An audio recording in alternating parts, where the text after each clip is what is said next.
Welcome to this video in which I will be covering kind of a tutorial for how to glitch and cheat The Legend of Zelda Link's Awakening, a Nintendo Game Boy game that came out in 1993. It's been re-released on multiple consoles including the Nintendo 3DS eShop, and I wanted to show you guys how to do a glitch that would allow you to pretty much skip a large portion of the game. It's really a good glitch for doing speed runs and exploiting certain aspects. We can get items earlier. You can upgrade all your weaponry, your different equipment really early into the game, and it makes playing the rest of the game extremely simple. So I am starting a new save file here, as you just saw, and from here I'm going to proceed through the first and maybe 5 or so minutes of the actual game, and instead of going to the first dungeon like we normally would down in Tail Cave, I'm going to go ahead and take us up north a little bit. So we just got the shield.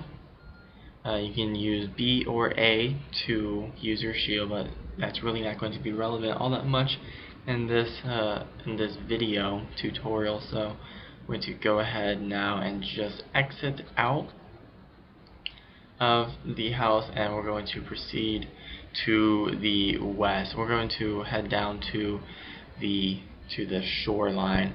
As we were just told, our shield was found along the coast, so we're going to go ahead and head down that way, because it would make sense to assume that the rest of our equipment has been also washed up on shore. So I'm going to work our way down there. Right now all we've got is our shield, so it's going to act as kind of an offensive and defensive means. As you can see, we're pushing through the enemies and just kind of getting our way down through any obstacles in our way. So we're now here at the sword, and we can now actually defend ourselves a little bit. This is still the path that we would still normally be taking if we were actually trying to play this game legitimately without cheating it. So I'm just showing this so you guys know the different options you can take. From here you can either proceed, you can go get the magic powder and head up through the woods and get the key to the first dungeon, or you can go ahead and do what I'm going to do. And there's actually a lot of different areas that you can use this glitch that I will be showing you here momentarily. As you see, I'm pulling up the map here. The select button pulls up the map, and that's going to be a key aspect of what we will be using to perform this the glitch here momentarily. And we can actually use the glitch, it's called screen warping, pretty much in anywhere where there's a new screen, anywhere like we're transitioning from here to this screen, anywhere that's considered a new fragment of the map that I just had pulled up a second ago.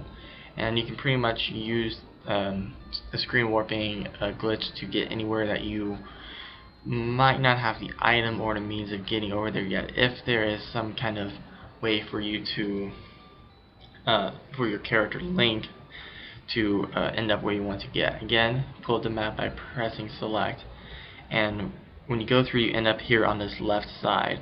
But what we're going to do, and I'm going to show you an example, is use a screen warping glitch, and sometimes it takes a few seconds, but what you do is you press select right as you're going through the screen, and as you can see, things got messed up. This changed dog is now over here to the right where he used to be over there on the post. We're going to head back in there so you can see that everything resets to the way it's supposed to be. But this glitch brings with it a lot of potential for breaking the game and messing up your save file, so you want to be careful with how you use it. If you're a place where you're not supposed to go, you need to make sure you kind of get out of that place. So right now we're going to try and head to the east. Normally we need an item to get through this area, but we're going to use the screen warping glitch. Just press select at the right time, and you can tell it works because you sort of see the items and enemies shifting out of the way as you're going through the screen, and you know that means that it worked. And what it does is it just takes you from the spot that you're at to the other side of the screen. So there needs to be some kind of land or area that Link can normally stand at to successfully accomplish this glitch. Otherwise you just get stuck in the graphics, and if you get stuck in the graphics you have to save and quit and go back in. So what I'm doing right now is I'm screen warping over and over again to get to areas that I normally can't get to. I have no ability to jump over holes yet, as I have not received the item which you normally get in the first dungeon. I cannot pick up the rock because I need an item that I normally get in the second dungeon. So right now I normally can't get across this pit because I don't have the ability to jump. So there's a couple things here. One, I can't get across, and two, I can't get this item that's there. But by screen warping, it tends to mess up several things. As you saw, items tend to get shifted around. So when I do this successfully, the piece of heart also moves with me. You saw that earlier when you saw the dog get moved to the side of the screen as well.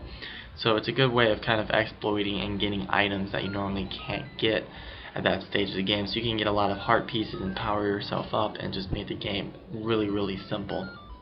So what I'm doing here is I am now actually in a dungeon that I would not get to for a very long time in this game, and I now have this item. This is the item you normally get in the second dungeon, and I'm going to go ahead and save and quit because I want to get out of this area, because I'm not supposed to be in this area. There's nothing about the programming logic that wants me to be here, so I'm going to quit.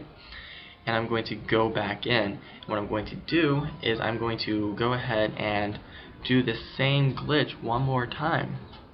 You see I'm right back in this area where I just was, and yeah, I'm not supposed to be in this area, but by doing this glitch one more time, if I can get it to work, I'm going to be able to get my power bracelet, which is the item that lets me lift things. I'll be able to get it up to its highest level, its level 2 form, where I can lift things that are even heavier, and you normally don't get that until like level 6, really late into the game. You're like 70% of the way through the game when you get this item, but here I'm getting it in 5 minutes. As you just saw, I mentioned you get stuck on graphics at times, so you just have to kind of save and quit. But anyways, I'm going to show you now one last thing. Normally once you get what you're trying to do, just save and quit, because you can get stuck. You can see here the game just glitches off, and if you try and go too far into the glitched out world, then everything is going to get messed up and you're going to break your entire game like so, and it just completely like blitzes out, doesn't know what's happening. So the only thing we can do here is you can't save and quit. I've tried that, so I'm just going to reset my game, and it takes me back here, and it erased all my save file. So just be careful when you're using this, and it's kind of just playing around and experimenting, doing whatever you think is best. You can literally beat this entire game in like 10 minutes if you use screen warping, so it's best just to get in there, experiment, and try it. Thanks for watching.